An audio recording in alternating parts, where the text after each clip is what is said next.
Hello and welcome to my channel the differences. मैं हूं युवराज सिंह और आज हम बात करने जा रहे हैं differences between corona and other viruses. मतलब कोरोना और अदर वायरसेस में अंतर क्या है। यहाँ हम इस बात पर एक नजर डालेंगे कि अब तक के प्रमुख प्रकोपों को कोविड-19 कैसे ढेर करता है।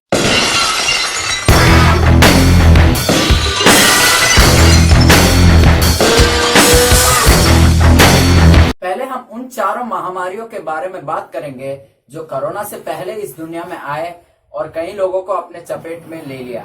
पहले हम बात करेंगे 1918 में आई हुई इन्फ्लुएंजा वायरस के बारे में।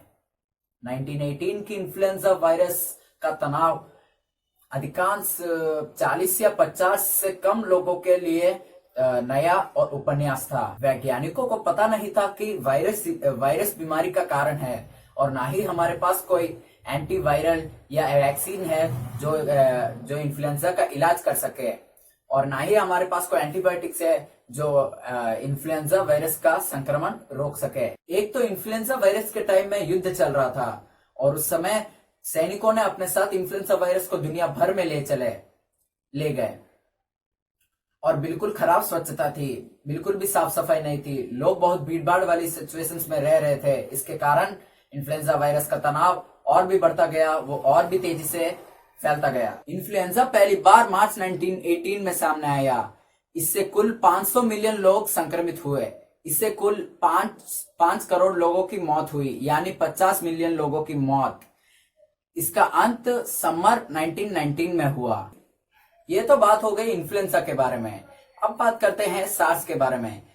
हालांकि सार्स का मृत्यु दर कोविड-19 यानी कोरोना वायरस से भी ज्यादा था, सार्स कोविड-19 से भी ज्यादा डेंजरस था। सार्स की पहली पहचान नवंबर 2002 में चाइना के ग्वांगडोंग प्रांत में हुआ।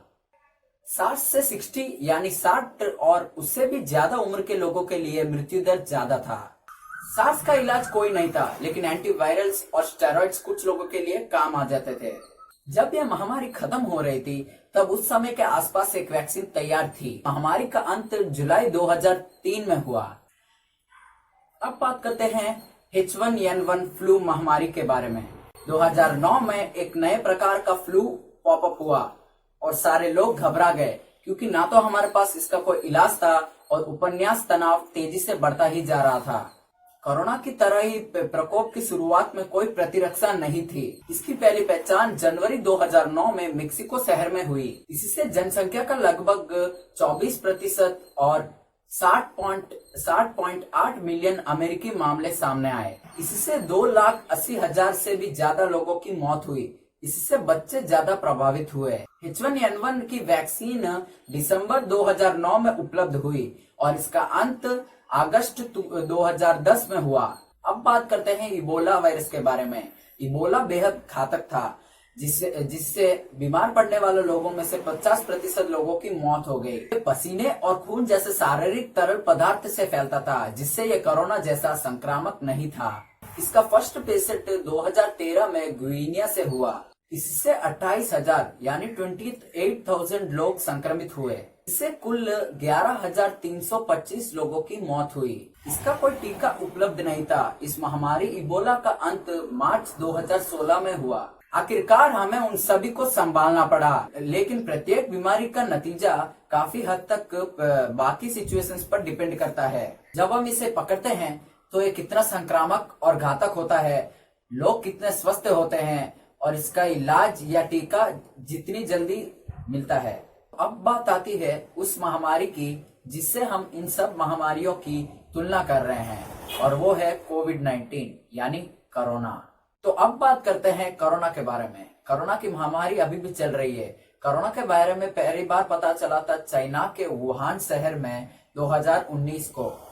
तो WHO मतलब वर्ल्ड हेल्थ ऑर्गेनाइजेशन ने कोरोना को 30 जनवरी को अंतर्राष्ट्रीय चिंता का सार्वजनिक स्वास्थ्य आपातकाल घोषित किया था और एक महामारी के तौर पर 11 मार्च को घोषित किया और 3 मई 2020 तक 3.42 मिलियन लोग कोरोना से संक्रमित हुए पूरे 127 देशों से और पूरे 2,43,000 लोगों की मौत कोरोना के कारण हुई, यानी 2,43,000 लोगों की मौत कोरोना के कारण हुई।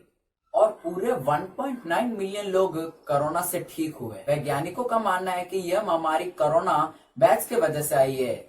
इसके बारे में आप सब ये तो जानते ही होंगे कि ये एक दूसरे के पास रहने से फैलता है, एक दूसरे के क्लोजर कॉन्टैक्ट्स में आने से फैलता है, बार बार हाथ धोने चाहिए, दूसरों से 1 मीटर की दूरी मेंटेन रखनी चाहिए, वगैरह वगैरह। इस कोरोना महामारी की बड़ी बात तो ये है कि इसकी कोई वैक्सीन हमारे पास अभी तक उपलब्ध नहीं है, इसकी कोई स्पेसिफिक इलाज नहीं है। बस पेशेंट्स के सिम्टम्स को ध्यान में रखकर इलाज किया जा रहा है। तो अब बात करते हैं लॉकडाउन के बारे में। तो इतिहास में कभी भी दुनिया ने ऐसा लॉकडाउन नहीं देखा है। यह बीमारी जिसे हम कोरोना कहते हैं, कोरोना गंभीर वैश्विक सामाजिक आर्थिक विघटन का कारण बना है। सबसे बड़ी मंदी भी शामिल है जो है द ग्रेट डिप्रेशन, जिसमें द ग्रेट डिप्रेशन के बाद सबसे बड़ी वैश्विक मंदी शामिल है। और इस लॉकडाउन से बहुत अच्छी चीजें भी हो रही हैं, जैसे नदियां बहुत साफ हो रही है, पोल्यूशन बहुत हद तक कम हो चुका है, ओजोन लेयर अपने आप हील हो रहा है। तो दोस्तों आपको समझ में तो आ गया होगा कोरोना और अदर वायरसेस के बीच का डिफरेंस। तो वीडियो अच्छा लगा हो तो लाइक करना बिल्कुल मत भूलना और सब्सक्राइब करना बिल्कुल भी मत भूलना।